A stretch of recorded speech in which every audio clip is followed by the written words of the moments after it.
Wait, Tony? Tony, can you hear me? Speak up, you magnificent bastard. I hammered the volume up button on my phone, the tiny speaker on the handset already protesting. The call had disconnected itself from the Mercedes Bluetooth 10 miles back, a courtesy the car offered whenever I drove beyond the pale of civilization. Right now, the pale was firmly behind me. No bars, zero service. I was officially in BFE, and I mean that quite literally.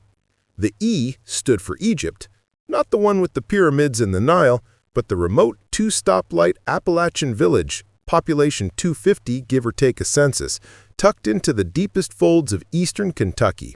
The sun was getting low, struggling to penetrate the thick, humid canopy of oaks and maples that swallowed the narrow, winding asphalt road. Tony, man, just repeat the address one more time for me, will you? My service is like my willpower on a Friday. It keeps going in and out, and right now, it's mostly out. A jagged digital squawk finally broke through the static. 666 Chainsaw Lane. I pulled the car to a stop, the quiet engine idling against the oppressive silence of the woods. I stared at the phone. Then I let out a loud, incredulous laugh that echoed against the trees. Tony, you're pulling my leg, right? 666 Chainsaw Lane? That's not a closing address. That's the opening scene of a B-movie. No, came the fractured, cackled remnants of my investment manager's voice, a sound like a cheap transmission dying. It's spelled in like a French way. Chain saw. Right, French in Kentucky. Perfect. Anyway, the dude's name is what again? I'm here to buy land, not play Clue. Give me the name, damn it. Do you read any your emails, asshole?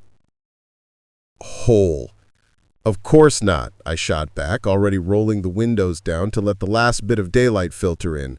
I'm just the expensive suit and the pretty face for your goddamn commercials and postcards, remember? Now the name, Tony. Name. John Doe. I massaged my temples. Mr. John Doe of 666 Chainsaw Lane. I'm sure he's an absolute riot at parties and doesn't own any suspiciously oversized farming tools. Colin, you prick. I could practically hear Tony's eye roll even through the static. Oh, I love when you tell me sweet nothings, Tony, I teased. Gotta go. I think a banjo just started playing in the distance. Call you later. I ended the call, cutting off his inevitable protest, and entered the address into the GPS. 25 minutes, it claimed. With each minute, my sleek, German-engineered vehicle was taken deeper into the Appalachian maw. The last vestiges of sunset were being choked out by the immense, prehistoric-looking tree canopies, turning the world outside my window into a deep, velvety black. The forest was a silent, unmoving void, and I was starting to suspect John Doe's property might be the only beacon of human habitation in a 50-mile radius. Finally, after a tight curve, the headlights caught a flash of rusted metal. A mailbox, tilted at a drunken angle on a rotting post, its mouth stuffed with years of waterlogged newspaper. The post itself was nearly obscured by vines, but carved deep into the side were three unmistakable, sinister digits. 666. This must be the place. I pull into an overgrown dirt driveway that looks as if it hasn't seen a vehicle in ages. It is long and winding, and then about an acre in, I see a small ranch home nestled between crowded trees. Cozy. All of the timber siding is rotted and aged 2x4s are haphazardly nailed across every window. The grass is tall and reaches all the way up to the middle of the windows. This dude needs a lawnmower. I step out of the car and begin the trek to the house, my eyes on the ground in case I step in a hole or, even worse, animal feces. This guy seems like the type to have a few feral dogs running around. But as I head to the front door, I see something metal sticking out of the grass. What the? I narrowly miss the bear trap. Jesus H. Christ! I catch my breath. This guy takes home security very seriously. Avoiding any further booby traps, I make it to the door and give it a knock. I wait a minute or two until I hear slow, heavy footsteps approaching from inside the house. John Doe begins to open the door. Creak! Holy shit, these hinges need some gnarly greasing. The door continues its painful scream as he deliberately takes time to unveil himself. Finally, with the door fully open, I take in his appearance. John Doe is extraordinarily tall, his shaved head inches from the ceiling. He wears a canvas apron that extends past his knees, sporting all kinds of miscellaneous spills and stains. His nails are unusually long, and his hands are caked with what could be dirt or some other unidentifiable dried substance. But what is most striking about John Doe is his face. Well, only because I cannot see it because it's disguised by a filthy hockey mask. The only visible feature I can see are the gray eyes staring at me like he's trying to infiltrate my soul. Not everyone cares about being fashion-forward. I get it. And who likes seeing salespeople at your front door? No one. But it's time for business. First step, if a client opens the door, give your spiel as fast as you possibly can. Hi, Mr. Doe, is it? I'm Colin Smith of Fib Investments, a leading firm that specializes in identifying key tourism prospects for up-and-coming communities and offering life-changing opportunities for its current residents. We have found that Egypt, full of quaint charm and wonderful mountain views, is just the place that travelers want to visit on vacation to escape the city life. And sir, your house sits on prime real estate. John Doe stands silent in the doorway, yet to break his stare. Sweet, he's interested. But you seem like the kind of guy that likes people to give it to him straight, John. Is it okay if I call you John? Got your name off the city records. So here's the deal. We're going to buy your house for an exorbitant amount of money, kick you out, demo the place, rebuild it with the cheapest materials possible, then list it as an Airbnb to get rich yuppie couples to spend $500 a night here, not including the cleaning fee, so we can make even more money than we offered you to bulldoze this shithole. In short, I could say we're experts in gentrifying everyone's favorite hidden gem neighborhoods and converting them into little tourism pits. But we'll make you rich. How does that sound? John Doe continues to stand like a statue. Dude hasn't even blinked yet. Whew, this is going to be a hook, line, and sinker sale. And I got even better news for you, John. I continue. If you let me in for a tour and show me that the inside of this house has even greater value, I can write more zeros on this blank check of mine so that by next week you'll be shirtless on a beach in Cabo drinking a Mai Tai out of a coconut. Does that sound like a good deal to you, John? I put on my best salesperson smile and dazzle him with my pearl white veneers.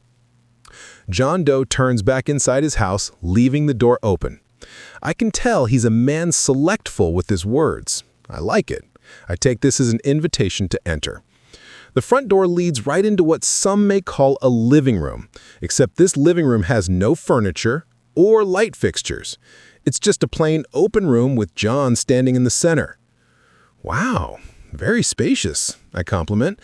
You take down some of the wood on all the boarded-up windows, and I bet this place has stellar natural lighting. John, silent and stoic, continues to stare. I swear this dude has not blinked once. From this vantage point, I can see the kitchen. I mean, the place is small, cramped even. I begin to walk to it, John not making an attempt to lead the way, and take in my surroundings with my back to him. The kitchen is mostly barren. There is a small fridge, a utility sink full of what looks like clothes, purses, and shoes, and a stove littered with pots and pans, with gnats doing figure eights over the range. You know, you have a very minimalistic vibe going on here, John. Very on trend. I turn around and John inches away from me. Wow! For as massive as he is, he was silent as a mouse. I gesture to his apron. I noticed you've gotten quite a lot of use from your apron. Big cook, I take it? Like to grill? I just got some Wagyu beef as a gift from one of our clients. I'm stoked to go home and cook it up. I won't do this. Have you ever had Wagyu before, John? John says nothing. Yeah, it's not for everyone, I get it. Sometimes I prefer the good old sirloin. I'm vegan. After our conversation in the kitchen, he leads me down the hall to what appears to be a bedroom, but once again, there's no furniture in it to indicate its use. The only thing in the room is some avant-garde wall decor, mostly just handcuffs chained to the wall. I look down on the floor and see brown puddles of what could be dried blood. Ooh, original hardwood floors, none of that laminate shit. This is definitely adding another 0 to your check, sir.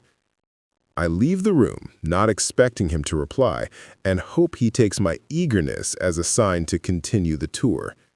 He leads me further down the hall to a barricaded door with 5 lock systems. John reaches under his apron and starts fidgeting with his belt. He pulls out a massive iron ring full of keys. John takes his time opening the locks and then steps aside to open the door. The door has the same creak as the front, except this time an odor creeps up the stairs that burns my nose. There are no lights, but I assume this must be the basement. It's where I'd keep all my smelly shit too. John watches my expression as if waiting for me to say something. I just smile. He stepped in front of me, a dark silhouette against the deepening gloom of the upstairs doorway, and started walking down the unseen stairs in the absolute pitch black. "Hold on a second, friend," I called out, following cautiously. My hands were waving wildly in front of me, searching desperately for a railing, a banister, a wall, anything to verify my footing. The air down here was cold, smelling of ancient dust and something metallic. Just as my foot hit what felt like the final step, I heard John's hand reach out and connect with something that rattled like chain and old gears. Click, shh, flicker. A single, weak light bulb, the kind they use in utility closets, sputtered to life overhead, casting a sickly yellow glow on the subterranean space. The basement was a small, claustrophobic box of crudely poured gray concrete. It wasn't a finished space, nor was it a normal storage area. There were no washers, no dryers, no disorganized stacks of Christmas decorations or sentimental moving boxes. The space was utterly empty save for 2 things, a lone metal shelving unit and a pile. My eyes slowly tracked to the corner where the shadows were deepest, the pile. I took a sharp, reflexive breath, pinching my nose between my thumb and forefinger. I tiptoed closer, the sole of my expensive Italian loafer crunching on the dusty concrete. Yep, dead, and they were definitely human. 3 or 4, I couldn't be sure, tangled in a gruesome, pale knot of limbs and tattered clothing. I forced a casual exhale, dropping my hand from my nose. I turned back to John, who stood perfectly still by the bottom of the stairs, his face a neutral mask in the harsh light. "All right, so we got an unfinished basement," I said, my voice unnaturally loud and professional. I gestured dismissively toward the corner. "And yes, we have a small rodent problem. Maybe some really large rats got a little aggressive down here. But guess what? No biggie. We can absolutely work with this. We're going to demo this entire hunk of junk down to the slab anyway, right? Fresh start." John blinked, a slow, deliberate movement. The first real sign of life I'd seen. I think I just sold the deal, I thought with a rush of pride. Hell yeah.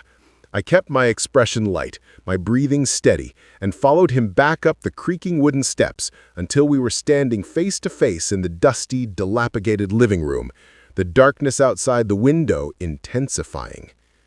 So, after that wonderfully succinct tour, I'm thrilled to confirm we are closing this today. In fact, I'm happy to add another 0 to your check, Mr. Doe, I said, extending my hand and offering my most sincere $1,000,000 handshake. He ignored my hand, continuing his unsettlingly vacant stare. I withdrew my hand smoothly and carried on, my voice ringing with confidence. FIV Investments will buy this prime, incredibly rustic property for $475,000. We can direct deposit this entire amount into your account in about 48 hours. All I need is for you to digitally sign a few papers on my tablet right now." John blinked again. That was it. No questions, no counteroffer, no demand for an attorney. "Excellent! Fantastic! I knew we could make this work," I beamed, pivoting toward the front door. "I'm going to go grab my iPad out of the car. You, my friend, are about to be a very rich man. Congrats!" I kept up the verbal stream of congratulations and deal jargon while retrieving the tablet and guiding him through the digital signing process. After what felt like an eternity of reading him the complex, multi-page legal mumbo-jumbo, to which he only responded with blinks, I simply signed his signature for him, a necessary evil when dealing with clients who looked like they last saw a pen in 1950. I clapped him lightly on the shoulder, offering a final, triumphant, "Pleasure doing business with you," and headed straight for the car. I didn't look back. The sun had just dipped below the Appalachian Ridge, casting the world in a brief, deep purple twilight. I waited until I was out of that eerie hollow and saw the faint glow of the first working street lamp, signaling the real start of the long drive back. Only then did I call Tony. He picked up after 2 quick rings. "Colin, you have service. Thank God. Cool, you're not dead. So how was it? Did the deal close?" "Smooth as butter, Tony. The guy looked like he'd never seen an iPad before. Just stared right through it." "Boomers. But listen, I need to tell you something. Something I saw today. I need to get it off my chest." "What? What is it? Did you find oil? Did the deed include some priceless artifact?" Tony's voice crackled with genuine haste and anticipation. "Inside John Doe's home, I saw... I paused for dramatic effect, making sure my big revelation landed perfectly. "Saw what? Spit it out, Colin, for the love of God." I saw my future, Tony. Minimalism. I am deep cleaning my apartment the minute I get back, dude. That house, no clutter, no extraneous stuff. I am so inspired right now. I'm stripping everything down." There was a long beat of silence on the line, followed by a sound I could only describe as an exasperated sigh of relief. "Great. So happy for you, Colin. Truly," he said, his sarcasm thick enough to cut with a knife. "Anyway, congrats on another closed sale, brother. You just made us another million richer, regardless of your newfound interior design philosophy." "What can I say?" I joked to Tony, leaning back and accelerating onto the main road, leaving the darkness of Egypt behind me. "What can I say? I'm just really good with people. You know, making them feel comfortable, showing them the path to a brighter, less cluttered future.